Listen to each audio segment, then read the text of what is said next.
Hello, we're back. Hi guys, beautiful day, Scarlet Things. Once again, my is for EMWAN TV, and we have some handy jobs doing here. So just check this out, guys. There we go. So right now, another project tayo, guys. So we just trying to adapt once again yung project na kita natin sa mga YouTuber in. They convert a angle grinder into a mini saw or portable saw. Is that possible? So yun nga guys, napanood natin, kaya we are trying to adapt this one. Yan. So okay, let's see.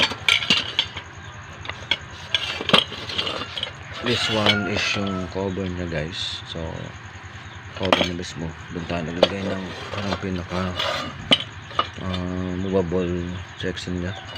So yan, kumuha tayo ng sagra. Yan ang ginawa natin pinaka hinges niya. And we have some plate over here. Yan guys, so pwede siyang mag move ng up and down. So ito yung bisagra natin pinagkunan. Kaya yun guys, kinat natin ganyan. Yan yung ginawa natin pinaka adjustable na. So what will be the next thing to do is lalagyan natin siya guys ng pinaka over back, guys. There we go guys. We're going to weld this one over here. Yan guys, there we go.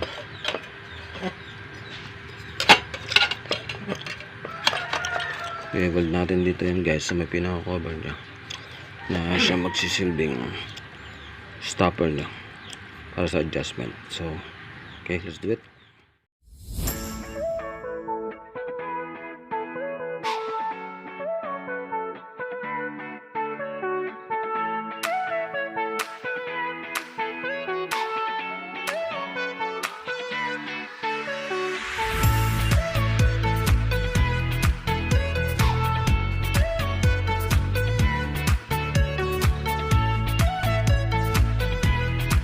And we're back finally. We're done with our project.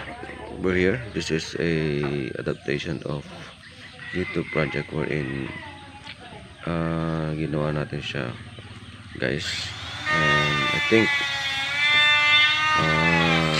itetest natin ito maya maya. So let's have a quick review here.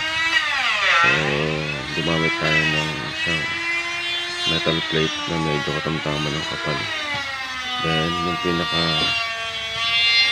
mismong guard, blade guard niya, is yun ang ginamit natin para pinaka safety tool niya. At the same time is finish na natin yan. So there you go. Just trying to adapt what we see in YouTube. So tetest natin siya kung gaano siya ka-functional, and we did this one guys to our own. It's a DIY project. This is a blade carbide for cutting wood projects. So okay, let's go. Let's test this one. Ay, back mo.